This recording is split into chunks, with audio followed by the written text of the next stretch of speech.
Well, here's the question, Dan, that I get from guys all the time. What is the NFL and NCAA at? Like, what? How do I know what is a good ball speed? How do I know what's a good height? And that is a great question. And we've been compiling a ton of data. We've kind of known for years, but we just try to kind of make it a little more official and like, what is the actual Trackman Football NFL NCAA average? These are practice. This is all from practice right here. So the average ball speed for the NFL and then NCAA is actually not that far off, but there's roughly 3.5 miles an hour difference. The max ball speed is 82 and a half in the NFL. That's basically the highest we ever tracked. NCAA is right behind. We have one kicker there hit 80.6, and this is for field goals only. Um, we did a session with Ole Miss a couple months ago, and Caden Davis, their kicker, hit like a 92 mile an hour kicker. I've never seen a ball fly, seen a ball hit that hard. Obviously, That was Davis that says the that, same. that was that left deep left, right? That drew a little Yeah, bit, right? yeah, exactly. From the backside, dude. You showed me that ball. That was.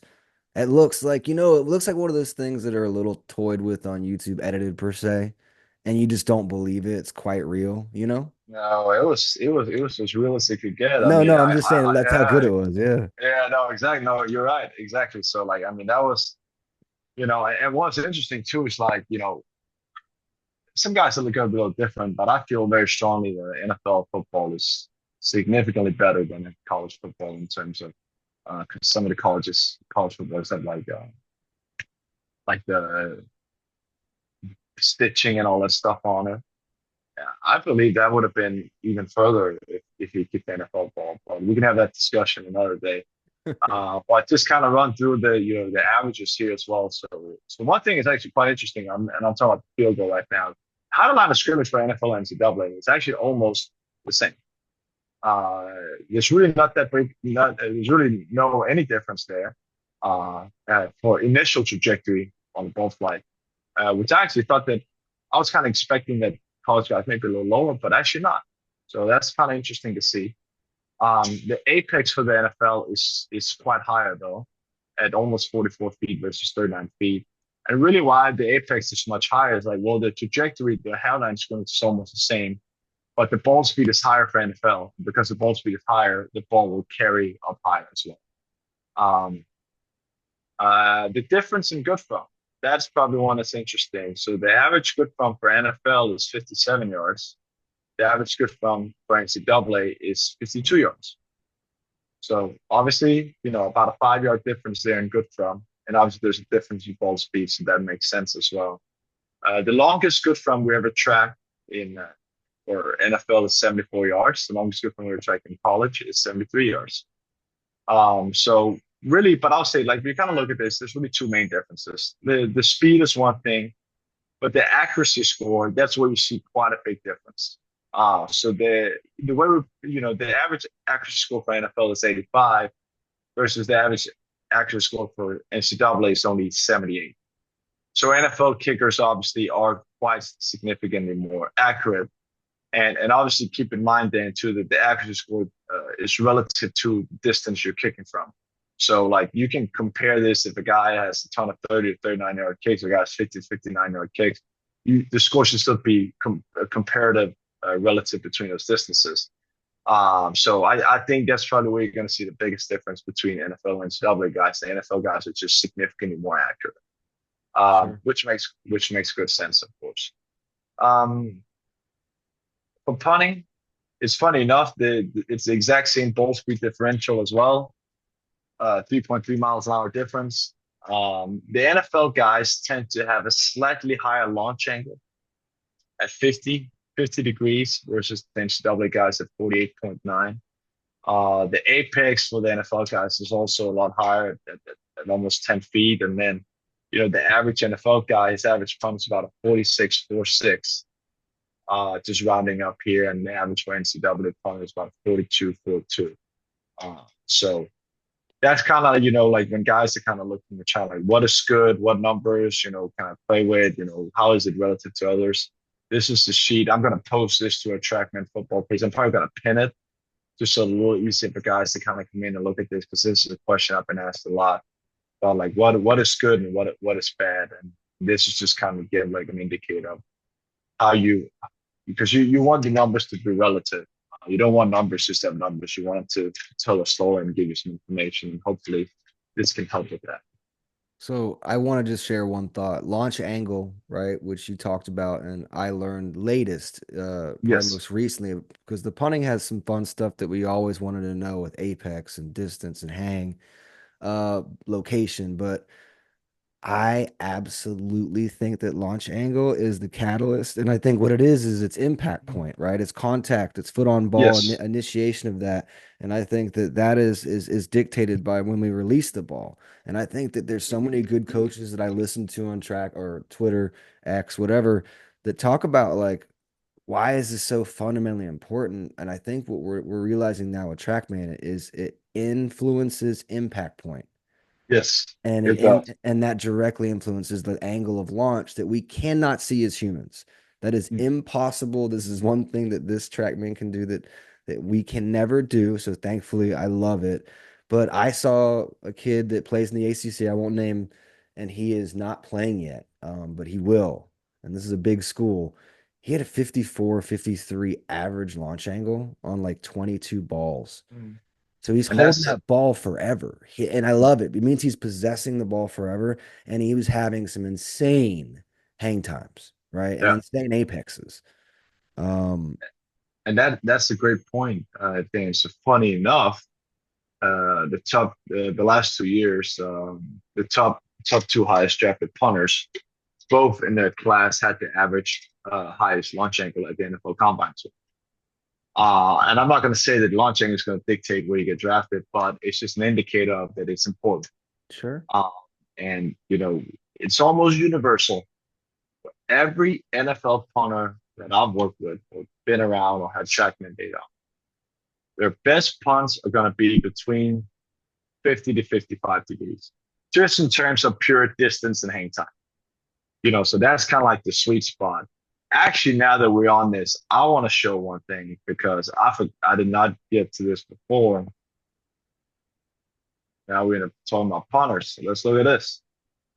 How does ball speed and launch angle impact your distance and hang time for a punt? So the orange columns here, 48.2, 4.8 seconds. That is the average when this punter, this is just one NFL punter example, is hitting above 65 miles an hour ball speed and above 50 degrees launch angle. Wow. So when he's above that, he averages 48.48 hang. When he's below 65 miles an hour and below 50-degree launch angle, he only averages 42.43. And obviously, you don't have to be a rocket scientist to see that's quite a significant difference. And as a coach, and I'm being very frank, I think a lot about kicking. I know a little bit about punting, but I have a much better understanding for kicking and punting. So what I tell guys is like, look, and this is where you would come in and kind of like, what are you doing different in the drop of your contact point? But it is as clear as it gets that you can get that launch angle over 50, you're going to yield much better results. And that's again is to kind of answer the same question of like, why is the launch angle important for punters? Well, it's important because it's a big point of your contact point and where you drop the ball and where you make contact on the ball, and that's going to affect your distance and your hang time. And so yeah, I just thought this was a pretty neat example of just what we're just talking about and what your coaching points are and how you think, well, I found a guy, he's averaging 53, 54 on a launch angle. He got the right tool to probably become successful. And I'll say lastly with that final thought on punting is you see aesthetically like how a punter looks or Mm. a coach trains punters to look. There are a lot of different guys that are represented in the league and coaches globally for that matter that have a style that looks aesthetically different. More ground is covered, the stature of the punter and stance, all these things, table, mold, reception. Yeah. Do they leave the pocket? I think what TrackMan shows us, because we can roll out now with TrackMan, it was something that was added recently and I like, is we're finding the launch angle still, you got to be married to it. You got to get it off the floor, the ball I'm saying, and you got to kick it or punt it off the floor and get it at the right trajectory because the right trajectory will give all of these measurables the best results, Correct. right? That's a Right. great point I think that's because important, you know. you're right, Dan. I think at the end of the day, from your coach, your job as a coach is to put the player in the best position to succeed. And when you are working with this with any given punter, you know that when he hits a launch angle in the lower 50s, he's going to have a better chance of succeeding to hit a big ball than he would a launch angle in the low 40s. A Sure. 42 launch angle is never going to give you a 5-0 hang time. It's just not. It's physics. I mean, you got to hit the ball 80 miles an hour with that launch angle to be able, and that's not, And probably 80 yards, yeah, probably, maybe exactly. So 85. yeah, so it's like it's your job to take the information and use it to make the player better. And that's why I always said Trackman is it's like a coach's assistant. Like it just helps you with what you see, help it break it down, make the information hopefully easier to interpret for the player. So it's like it's the perfect complement. A Trackman is much better when it has a coach like yourself to help explain, hey, what changes do we need to do to get this launch angle better, or to get this higher line of scrimmage better?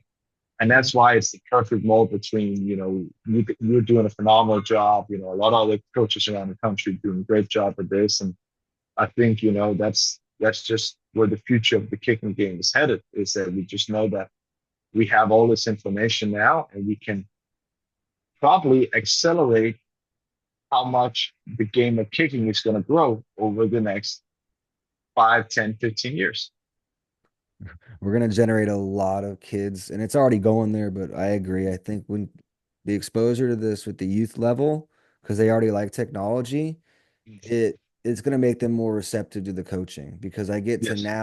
I get to now show them through the coaching or through a subtle adjustment for the better, do less of this or that, it'll show you the numbers get better. And then when the numbers Yes. get better, it also shows you by chance, oh, I'm making more kicks. Oh, Yes. okay, I get it. So I think it's awesome for them or coaches. Anyone who hasn't exposed themselves to it, I think there's enough people around that you can go find it. I think it's something worthwhile to just get like a diagnostic, just go kick. It's all you have to do is kick, that's a good thing. And all I have to Yeah. do is coach. But then look at it and then play with it and like find stuff that it tells you. It'll tell you. It'll be like, it'll reward you for a lot of things, but it'll tell you, like, hey, man, see this huge number over here? Come look at this. I don't know what this means to you, but this is data that is just coming out over here. Oh, that's plant location. Oh, that's release point, right? Drive step, whatever. There's a billion things. But thank you for sharing these charts. I think I've always been scared to show this publicly. I wanted you to be the guy to do it. So Yeah. That's fine. That's fine. And I think, there's we work on these things, and I think, every kicker, every punter is gonna be a little different. So I'm never gonna say that, oh, you have to do this because this guy does this. Never. I'm very adamant about you're your own kicker. Some numbers may be better to you than another guy. But yeah, I think it's important to identify the trends of what we're seeing and what basically the market is showing. Well, the market is showing us that, from punting specifically, the lower 50s for the launch angle is what's going to give you the best ball. The market is showing us that the average NFL ball speed is 70 miles an hour.